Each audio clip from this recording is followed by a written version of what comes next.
couldn't resist buying this pillow for my couch. It says there's no place like home. Every day when I come into the house and I see that pillow on the couch, and I just feel so cozy. See, people say there's no stigma of divorce, but the truth is, look, here's a pillow. It says there's no place like home. They don't sell pillows that say there's no place like a broken home. Hi, I'm Linda from Brooklyn, and I'm your new best friend. I'm going to talk about divorce. Divorce represents a certain degree of failure. Failure to succeed at your relationship, and failure to keep your family together as a family, as a unit.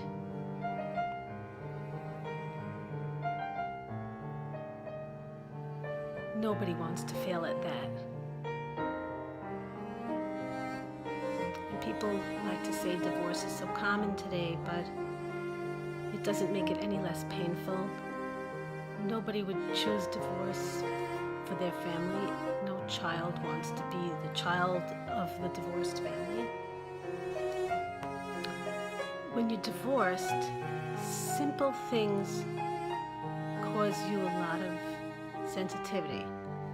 Something as simple as, let's say, going to a wedding and waiting by the coat check area for your coat. Just waiting over there with the rest of the women as they're putting on their fur coats and their husbands are waiting for them outside. And then if you're divorced, you're getting your coat, and then you're gonna wait outside by yourself for the valet, or you're going to go with someone and they're going to pick you up because you're divorced. The children really are the victims. I mean, there's nothing in it for them. It's for the family to get divorced. I mean, the couple that's getting divorced, they may see some brighter future, each one going in their separate way, but for the kids, it's there's nothing good in it for them, and there's nothing pleasant about it. And they learn to go from this house to that house, and the sneakers in this house, and the bag is in that house, and they learn how to do it. They have to overhear things that shouldn't be said aloud. And it's really the adults that's teaching them this dislike.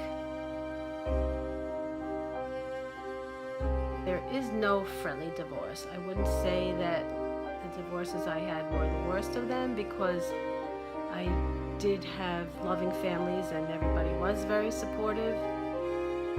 But really there's no friendly divorce, like you're just gonna breeze along and get divorced, and you're definitely not gonna breeze along. It's not a easy thing. And then if you remarry a guy with kids, now you have a whole new set of problem of his kids and you and them and everybody, and you're just trading off for a different set of problems. And you may as well just be with your own husband, your own kids, in your own house, or whatever your problems are. At least you can solve them. You both have the same interest, the best interest of your children. So it really pays to repair and restore what you have. Of course, I'm not talking about, the exceptional cases, extreme cases where you have no alternative, no option, or, there's certain addictions, abuse cases. I'm not talking about that. I'm just talking about the people that just kind of want a do-over, or they're just barking up the wrong tree. You'd be surprised some of the really tactless and thoughtless things people will say to you when you get divorced. Also, it'll catch you off guard. They'll say, they'll ask questions and they'll say things. There's no shortage of people to say the wrong thing.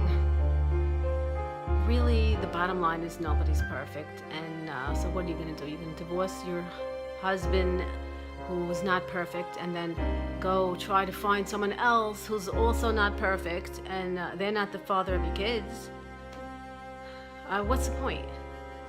If you are lucky enough to remarry and you have kids, or your new husband has kids, even the best case scenario, it's going to take you at least 2 years till everybody adjusts to each other's personalities and idiosyncrasies, and there's like 2 years of really hard work in the beginning.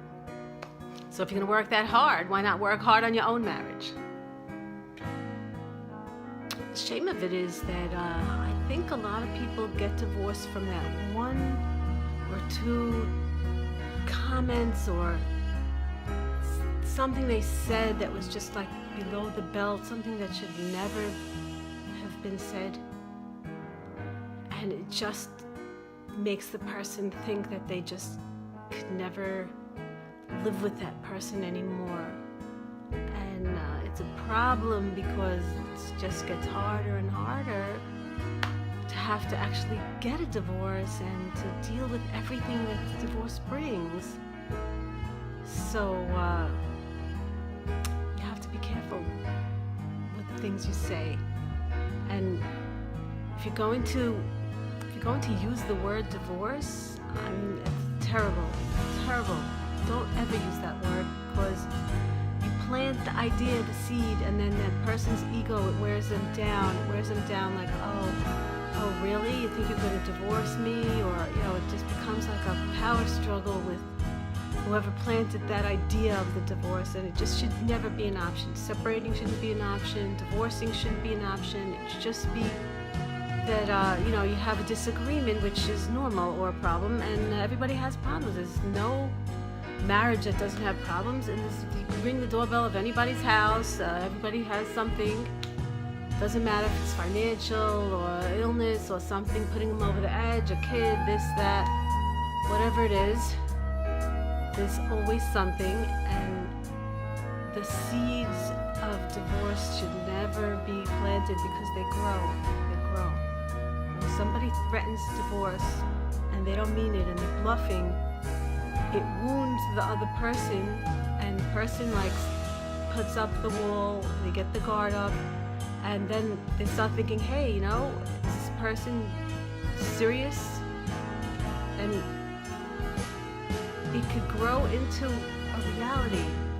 Once you verbalize it and it comes out of your mouth into the universe, it's like it forms. It takes form.